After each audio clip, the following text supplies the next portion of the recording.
देशर राजनीति रे साधु सन्यासी मानकर प्रवेश होईची। अतीत सेमानक भितरु अनेक लोकसभा राज्यसभा तथा विधानसभा रे निज अंचल को प्रतिनिधित्व करिसेंती। एमिति अनेक सन्यासी निज बेश न बदलाई परिवहनर बाहक होइछंती। आउ किछि गेरुआ वस्त्र दंड धरी निजर परिचय को स्वतंत्र करिसेंती। हेले आज पॉलिटिकल भागवत रे एमिति दुई सन्यासी ना कहबी जहाँक कथा शुणिले आपण माने कहिबे एमाने सन्यासी नुहंती भंड सन्यासी। आपण माने देखु थांतु पूर्व पक्ष।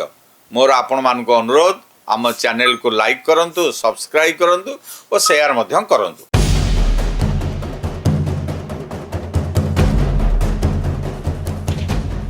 आलोचना आरंभ करने पूर्व मु स्पष्ट कर चाहे जे ए संपूर्ण अध्याय कौन सी आस्था धर्म बा व्यक्ति विशेष को आघात देवार उद्देश्य रखे ना, बरं यह एमिति दुई जन सन्यासी बोली बोलाइबाकू चाहुथिबा राजनेता कहानी जो माने केवल निजर निराडंबर जीवनशैली भितर लुचाई साम्राज्य दखलर चिंता विस्तारणर चिंता।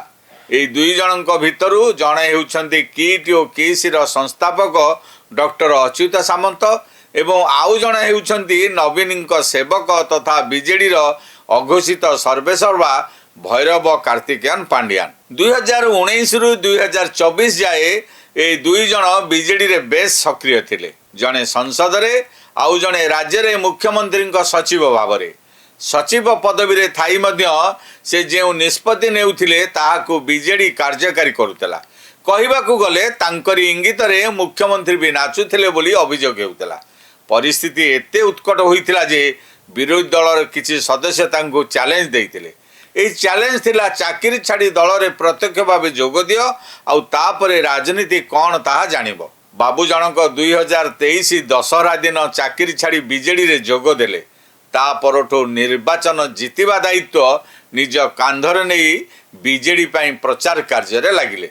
नवीन को अत्यंत निकटतर होइथिबारु केही तांको विरोध रे शब्दटीए कहिबाको साहस करू नथिले। आउ जे कहिबाको चेष्टा कले तांको राजनीतिक पंकरे एमिति पोती दिया गला जे एजाए सेमाने से पंक छड़ाइया को मध्य सक्षम होई पारि नांती। समस्तंक आकलन को पछरे पकाई नवीन बाबू मुख्यमंत्री नहेले राजनीति सन्यासी नेबे बोली एकदा पांडियान घोषणा करथिले। हेले नवीन बाबू मुख्यमंत्री होई पारिले नाही। या परे से इस्तीफा तो देले नाही किंतु निजको डाउन बट नॉट आउट बोली कहिले। बीजेडी रो प्रत्यक्ष समावेश रे आउ जोग देले नाही। निजको निजे सन्यास देइथिबा कहिले। पर्दा ऊपर से आउ जोग देले नाही किंतु पर्दा पछरे तांकर कारनामा असह्य हबारु नेताए प्रतिवाद कले। नेतांक प्रतिवाद प्रसारित हेबारु खोद नवीन आसी सफेई देले जे से आउ प्रत्यक्ष राजनीति रे नांती। दलर कोनोसी कार्य को से बुझु नांती।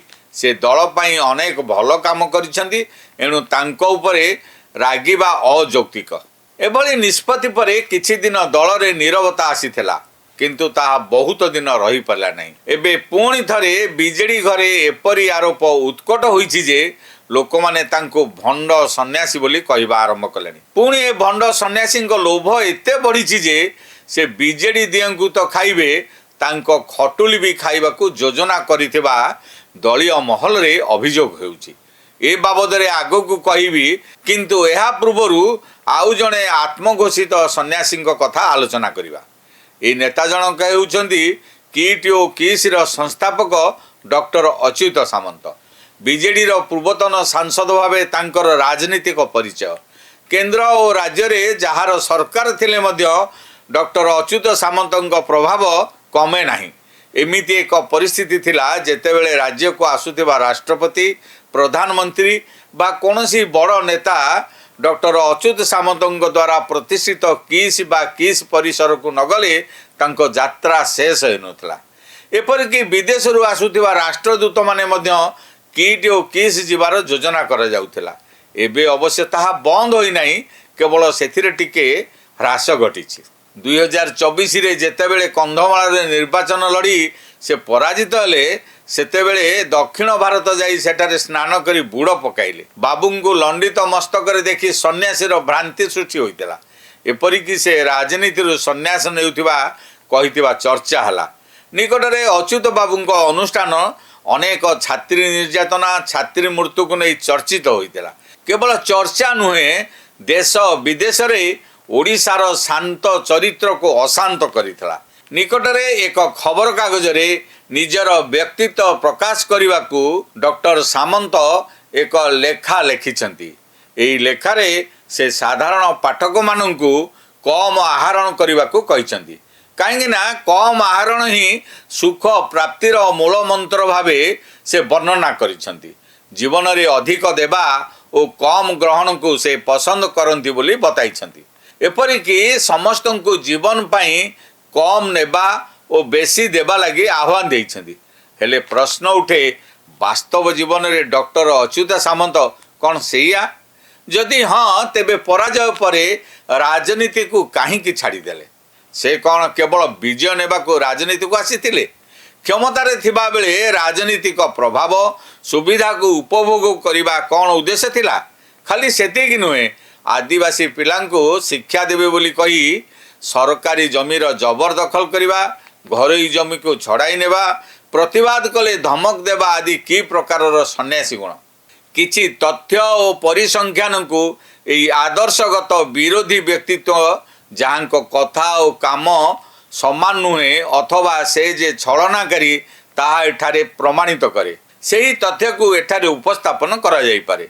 जेउ विषय अभियोग होईछि ताहाकु ही एठारे उपस्थापन करूछि। 2016-17 मसीह रे अभियोग होइतला जे किट ओ किस 18 एकर जंगल जमी को निज दखल रे रखिछि। अनेक दिन यह एक अभियोग भावे नेशनल ग्रीन ट्रिब्यूनल रे चलिला। पर एनजीटी राज्य सरकार को आदेश देइथिला एभली बेआईन दखल को उच्छेद करबा पई, किंतु किछि प्रभाव पड़ी नथिला। बरं सेही जमी रे गढ़ी उठिछि खेल पड़िया, घर और बगीचा।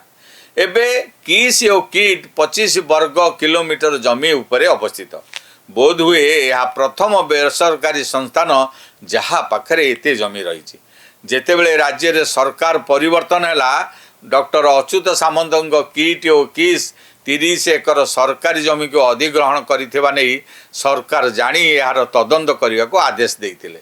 हेले এই जमी गुड़िक जंगल जमी एवं एगुड़िक निज दखल को नहीं साधारण लोकंक जीवा आसबार असुविधा सृष्टि करथिबा अभियोग होइतला। ए भितरे मास मास समय बीतीगलानी किंतु से आदेशर कौनसी तदंत रिपोर्ट एजाए आसी नाही। यह प्रमाणित करुछि जे ए अभियुक्त छलनाकारी भंड सन्यासी प्रभाव केवल बीजेडी सरकार नुहे बीजेपी सरकार मध्य चलीछि। पूर्वर जून 2024 रे केंद्र आदिवासी मंत्रालय जंगल अधिकार आईन अनुसार 10 एकर जंगल जमीर किसम परिवर्तन उपरे रोक लगाई। इडकोर 82 एकर जमी को बिना कौनसी कागज पत्र रे डॉक्टर अच्युत सामंत संस्था माड़ी बसिथिबा अभियोग होईछि। इडको पक्षरु एही संस्था को मात्र 7 एकर जमी प्रदान करा जाइथिबा बेले एबे ए संस्था पाखे रहिछि 89 एकर जमी। एही जमी आसिला केउठु, केमिति तांको अख्तियार को गला, जेतिकी प्रश्नवाची सृष्टि करुछि सेतिकी महिला ए व्यक्तित्व उपरे पड़ुछि जीए एहार प्रतिष्ठाता बा पुरोधा। 2014 मसीह रे तत्कालीन बीजेपी नेता विजय महापात्र मध्य किट पक्षरु 14 एकर जमी बेआईनी अधिग्रहण नहीं सरकार को आरोपित करथिले। एमिति अनेक सरकारी जमी को से निजे कले बले कौशले निज ना को बेआईनी भावे आनिबा नहीं अभियोग होईछि। पुणी साधारण लोकंक जमी जबरदखल करिबारे मध्य हटी नांती अच्युत सामंत। प्राय 1 एकर जमी घरोई मालिकंग ठारू छड़ाई नेछि तांको संस्था। यह कौन एक सन्यासीर लक्षण? खाली भुवनेश्वर रे नुहे राज्यर विभिन्न कोण अनुकोण रे एपरिकी आदिवासी संपत्ति जंगल जमी साधारण लोकंक संपत्ति को डॉक्टर अच्युत सामंत तांको संस्था माध्यम रे माड़ी बसिया को उद्यम करिसेंती। अनेक समय रे सफल होइथिबा नै मध्य अभियोग होईछि। एभली सन्यासी ठारू आहुरी बळी जाइछंती सेही बीजेडी रो अन्यतम सदस्य तथा नवीन निवासर अंतेवासी और नवीन सेवक भैरव कार्तिकेयन पांड्यान। से दलीय व्यापारରୁ ଦୂରେଇ ରହିଥିବା କହୁଥିଲେ ମଧ୍ୟ ନବୀନ ଓ ତାଙ୍କ ସମ୍ପତ୍ତିକୁ ଅକ୍ତିଆର କରିବା ପାଇଁ ସମସ୍ତ ପ୍ରକାର ପ୍ରକ୍ରିୟା ଶେଷ କରିଛନ୍ତି ବୋଲି ଦଳୀୟ ମହଲରେ ଏବେ ଅଭିଯୋଗ ହେଉଛି। ପତ୍ନୀଙ୍କୁ ବିଜେଡିର ସୁପ୍ରିମ କରି ପାଣ୍ଡିଆନ ଦଳକୁ ଅକ୍ତିଆର କରିବାକୁ ଯାଉଥିବା ଚର୍ଚ୍ଚା ହେଉଛି। ଖାଲି ସେତିକି ନୁହେଁ, ଯେଉଁ ନବୀନ ନିବାସରେ ଖୋଦ ବିରୋଧୀ ଦଳ ନେତା ନବୀନ ପଟ୍ଟନାୟକ ରହୁଛନ୍ତି ତାହାକୁ ମଧ୍ୟ ଅକ୍ତିଆର କରିବା ଲାଗି ସବୁ ଯୋଜନା ଶେଷ ହୋଇସାରିଛି ବୋଲି ଦଳୀୟ ମହଲରେ ଆଲୋଚନାର କେନ୍ଦ୍ରବିନ୍ଦୁ ସାଜିଛି। ନବୀନ ନିବାସ ଏକ ଐତିହାସିକ ଗୃହ। ଏହା ବିଜୁ ବାବୁଙ୍କ ଦ୍ୱାରା ତିଆରି ହୋଇଥିଲେ ମଧ୍ୟ ଏହାର ମାଲିକ ହେଉଛନ୍ତି ନବୀନ ପଟ୍ଟନାୟକ। ଏ ନିବାସରେ ବିଜୁ ବାବୁ ରହୁଥିଲେ। ସେ ସମୟରେ ଭାରତର ଅନେକ ତୁଙ୍ଗ ନେତା ଏ ଘରକୁ ଆସୁଥିଲେ। ବିଜୁଙ୍କ ସହ ଚର୍ଚ୍ଚା ହେଉଥିଲା, ଗୁରୁତ୍ୱପୂର୍ଣ୍ଣ ରାଜନୈତିକ ନିଷ୍ପତ୍ତି ଏଠାରେ ନିଆଯାଉଥିଲା। ବିଜୁଙ୍କ ପରେ ନବୀନ ବାବୁ ଏଠାରେ ରହିବା ଆରମ୍ଭ କଲେ ଏବଂ ଏଇଠୁ ସେ 25 ବର୍ଷ ରାଜ୍ୟକୁ ଶାସନ କରିଛନ୍ତି। ଏହି ନବୀନ ନିବାସରେ ମଧ୍ୟ ଅନେକ ଜାତୀୟ ଓ ଆନ୍ତର୍ଜାତିକ ପ୍ରତିଭା ଓ ଗୁରୁତ୍ୱପୂର୍ଣ୍ଣ ନେତାଙ୍କ ପାଦ ପଡ଼ିଛି। ଏହା ଏକ ଐତିହ୍ୟ ସମ୍ପନ୍ନ ଗୃହ ଭାବେ ଜଣାଶୁଣା, କିନ୍ତୁ ଏହା ବ୍ୟକ୍ତିଗତ ମାଲିକାନାରେ ଥିବା ହେତୁ ପାଣ୍ଡିଆନ ଏହାକୁ ଅକ୍ତିଆର କରିବାକୁ ଚେଷ୍ଟା କରୁଥିବା ନେଇ ଚର୍ଚ୍ଚା ହେଉଛି। ଏହି ଦୁଇ ବ୍ୟକ୍ତିଙ୍କ କାହାଣୀ, ଅଭିଯୋଗ ଓ ବାସ୍ତବତାକୁ ଲକ୍ଷ୍ୟ କଲେ ଏମାନେ ସନ୍ନ୍ୟାସୀ ବୋଲି କେହି କେବେ ଗ୍ରହଣ କରିବେ ନାହିଁ। ସେମାନଙ୍କୁ ଭଣ୍ଡ ବୋଲି କହିବା ସ୍ୱାଭାବିକ ହୋଇପଡ଼ିବ। କ'ଣ କହୁଛି ଆପଣଙ୍କ ମତାମତ ନିଶ୍ଚୟ ଜଣାଇବେ। ରହୁଛି, ନମସ୍କାର।